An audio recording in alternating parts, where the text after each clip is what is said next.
All right, you guys, I just wanted to show you how easy it is to grow squash. This is end of the season. And this one here is called a winter squash. And what it is, it's acorn squash. I haven't watered this or done anything. Whoops. It's kind of at the end of the season here. These two squashes here were actually from this bin, where I had another acorn squash plant that I've already removed.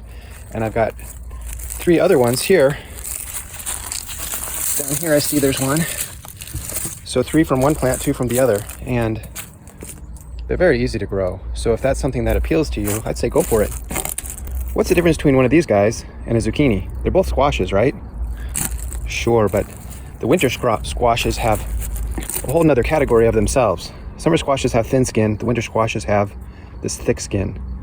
And that allows them to be put into storage for at least 3 months, sometimes much longer, and not go bad on you. Where the zucchini, that's pushing it over 3 months because the skin is much thinner and more prone to evaporation through the skin and kind of slowly deterioration of the fruit inside the zucchini or other summer squashes.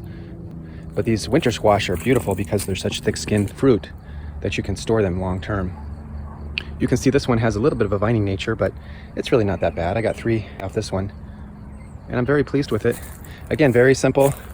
I've got my Kratky system going here right now, but I did previously have pumps on it. A little solar panel pump coming down here onto this, trying to oxygenate the water a little better. And the float valve system is something I need to add. I'm in the process of adding for next year so that I can put a reservoir tank right between these two and easily grow a couple plants off the reservoir tank. Now, in the same theme of always wanting to have backups, here's another one.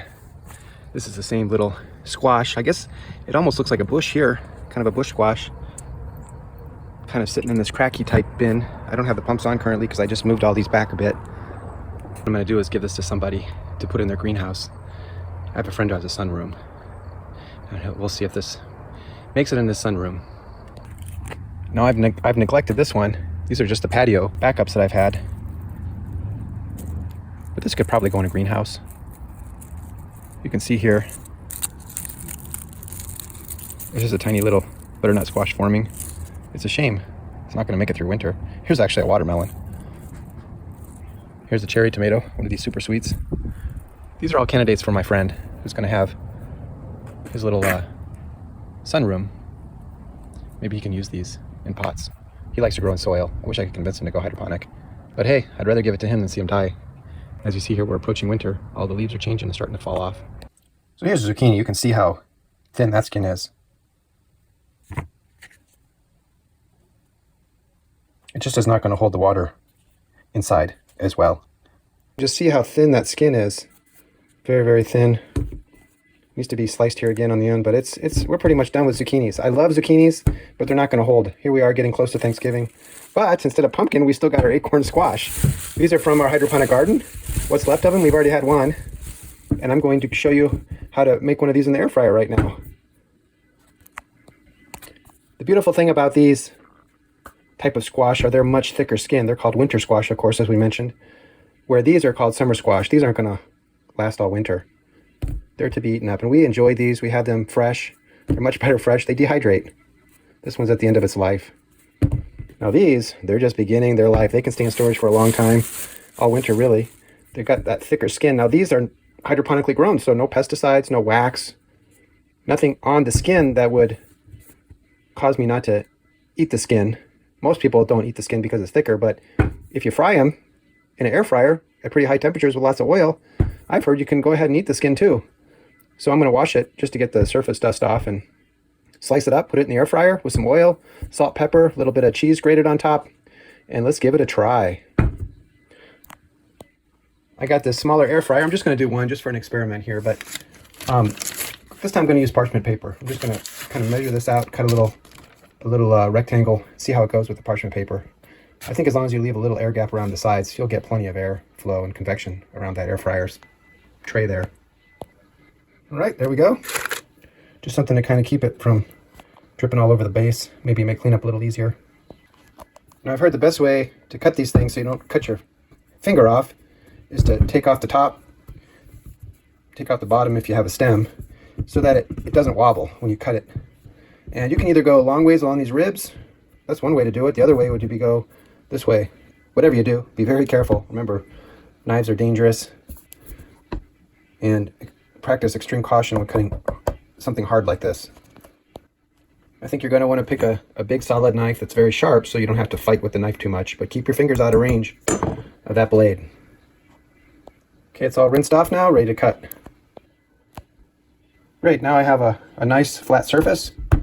Kind of keep that base nice and secure so it won't wobble as I cut the rest. One thing I noticed is you get the knife a little bit in, and then you can just kind of lift it up and go down. And kind of like this. Okay, and then I'm going to scoop these seeds out, and then I think I'm going to cut them this way because that'll be extremely stable on that flat surface like that. Now, you might want to scoop those seeds out and save them for next year. Those are gold for next year's hydroponic garden. Or you can also toast some of these. It would be fun, just like toasted sunflower seeds or pumpkin seeds. Why not toasted acorn squash seeds? I heard they're really good.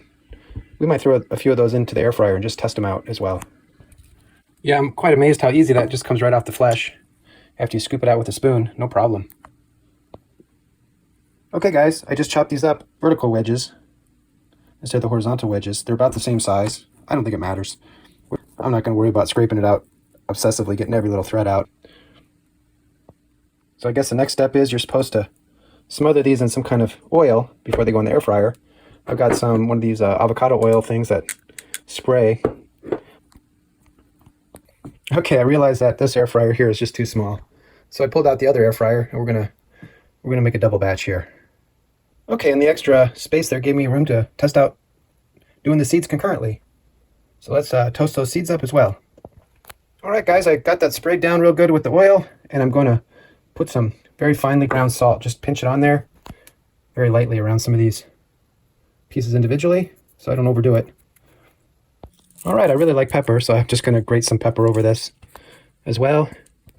Hey guys, go overboard. I love so many spices, so I'm just going to go ahead and sprinkle some of this, especially the garlic, the onion powder, a little bit of Italian seasoning, and then I'm going to use this little spice grinder to get a little rosemary powder on there because I really like rosemary a lot, and I think it's good for you. Man, this is looking better and better every minute. Now, I hope I'm not ruining this. I wish I had some Parmesan cheese, the fresh stuff you could grate, but all I've got is this, unfortunately. So I'll sprinkle a little bit of this on there. I still might add some other cheeses. I have some provolone and some cheddar, and they may go in at the end after I take them out, let them melt over top because I love cheese on these things. Okay? All right, why don't we just go with 350 for about 15 minutes here and see how things turn out. I watched a few videos, and some of them said you don't even really have to flip it.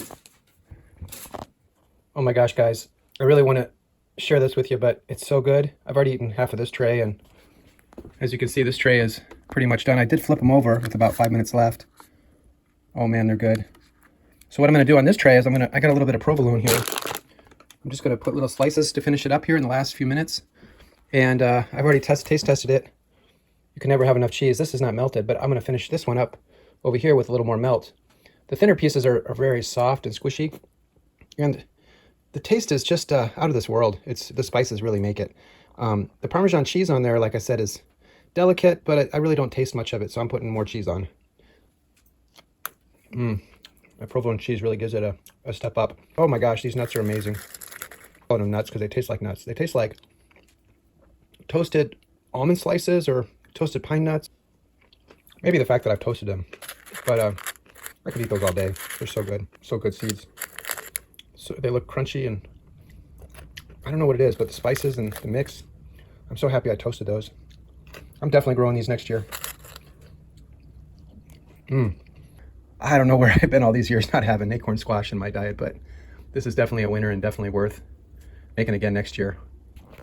So back in the air fryer for a short time here. And we'll give it maybe 4 more minutes, huh?